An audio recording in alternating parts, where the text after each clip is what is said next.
If your algorithm is anything like mine, you've probably seen this gorgeous Cheeryep palette with the star glitter all over your For You page. So let me give you my first impressions, because clearly she's gorgeous, but there is a learning curve with this formula. First things first, you're gonna wanna put a primer down so these shades have something to stick to. So for this look, I started by going into this pastel purple, which if you look really close, does have a little bit of shimmer in it. I think you'd call that a sequin shade. And I am gonna pop that in the crease. And you'll see that as I go in, it's like pigmented, but you know, a little on the softer side. When I go in with my second layer, you can definitely build that pigmentation up. The formula is really nice and soft and easy to blend though. For the next shade, I went into that deeper purple matte, which is not a sequin shade. It doesn't have any sparkle in it whatsoever. And as you can see, it's nice and pigmented, but not the most pigmented. That's kind of the theme for this. Maybe I shouldn't even say that it's not the most pigmented. It's not that it's not the most pigmented, it's just that it's a buildable pigment. I'm definitely gonna build these up, but I do appreciate the buildable pigmentation, especially when I'm working in more tricky areas, like the inner corner here. I would much rather build up a color in a small concentrated area than have it be super, super pigmented and be smudging and getting everywhere. Now I'm gonna give you a personal hot tip here that I feel like I don't hear people talk about, and that is using an angled liner brush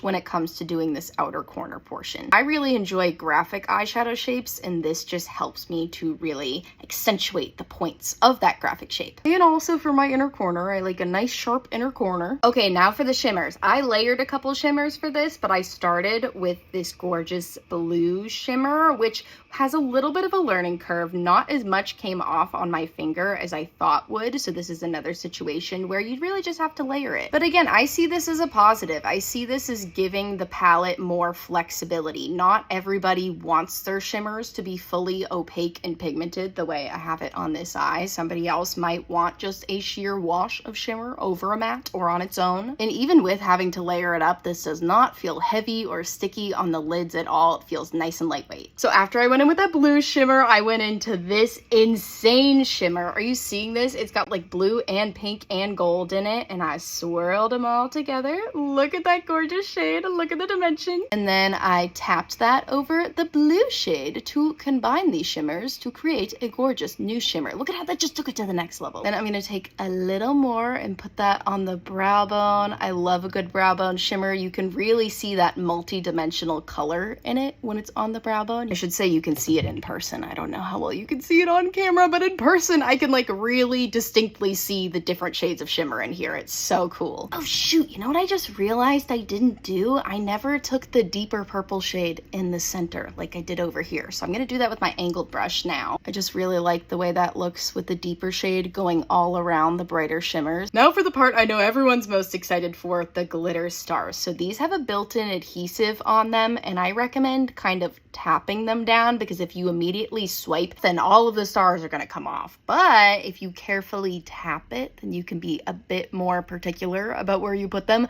But if you do get a little clump like I just did, you do have some work time before these stars are dried down. You can kind of manipulate them and move them as you like. Like I said, they have an adhesive on them, but it's not like an immediately drying, super dry glue adhesive. How freaking pretty are these though? Oh my gosh. See, you just move them around to wherever you want them to be. If you want to remove one, you can kind of easily just get under there with your fingernail and pick it up and place it back down where you want it to be. Ta-da! Some real quick finishing touches, some blue mascara to match the blue eyeshadow, and I took some more purple eyeshadow and extended my inner corner. All right, and here's my final look using this gorgeous Cheeryep palette. I love it. I think the formulas are buildable, beautiful, easy to work with. The stars are obviously the star of this look and the star of the show, but I would highly recommend this palette if you're interested in the color story. I think it's $26.